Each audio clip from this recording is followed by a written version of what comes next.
دھیان سے سنیے گا، حضرت حسین نے پوری زندگی پیدل حج کیا ہے، اونٹ پر سوار ہو کر کے کبھی حج نہیں کیا۔ سفر ہو رہا 40 حج لکھا ہے، پوری زندگی میں 40 حج کیا ہے، لیکن پیدل حج کیا۔ آج دیکھیے ہندوستان سے ایک شہاب نام کا آدمی کھڑا ہوا پیدل حج کرنے کے لیے، لوگ اس پر انگلی اٹھانے لگے، وہ حضرت امام حسین کی سنت ادا کرنے کے لیے اٹھا۔ پیدل حج کیا ہے، پوری زندگی سواری پر سوار ہو کر کے حج نہیں کیا۔ ایک صحابی نے کہا کہ آپ پیدل حج کیوں کرتے ہو؟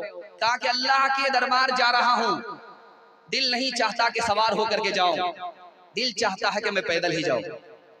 وہ سوار تھے، وہ پیدل چلنے لگے، کہ میری تو عادت ہے، آپ سوار ہو کر کے حج کیجئے، پیدل مت چلیے۔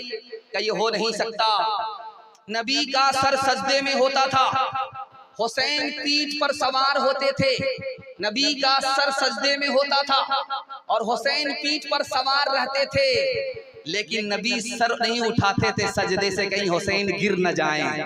یہ ہو نہیں سکتا کہ آپ پیدل حج کریں اور میں سوار ہو کر کے حج کروں۔ جس کا نانا اپنے نواسے کا اتنا لحاظ کرے، مجھے کتنا لحاظ کرنا چاہیے۔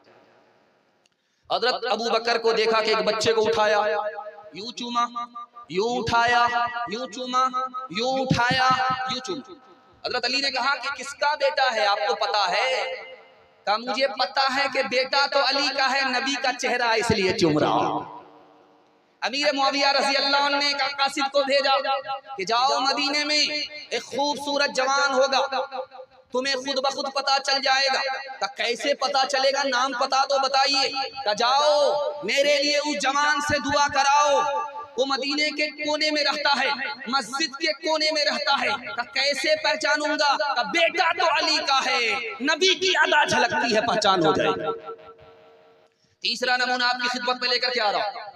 حضرت عمر نے اپنے بیٹے کو 2000 روپے دیا وظیفہ، اور حضرت حسین کو 5000 روپے وظیفہ دیا۔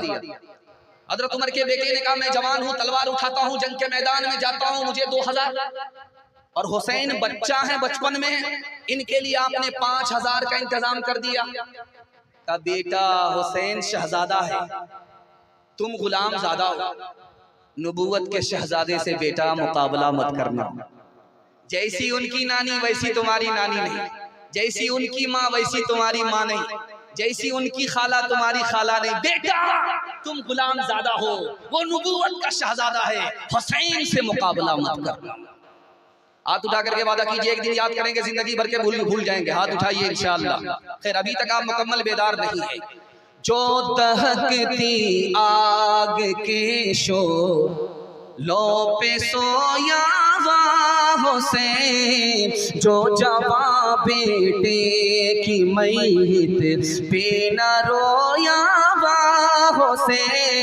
حسین، جس نے اپنے خون سے کربل کو دھویا حسین، جس نے اپنے خون سے کربل کو دھویا حسین، جس نے اپنے خون سے کربل کو دھویا حسین، جس نے اپنے خون سے کربل کو دھویا حسین، جس نے اپنے خون سے کربل کو دھویا حسین، جس نے سب کچھ کھو کے بھی کچھ نہ کھویا حسین، جس نے سب کچھ کھو کے بھی کچھ نہ کھویا حسین۔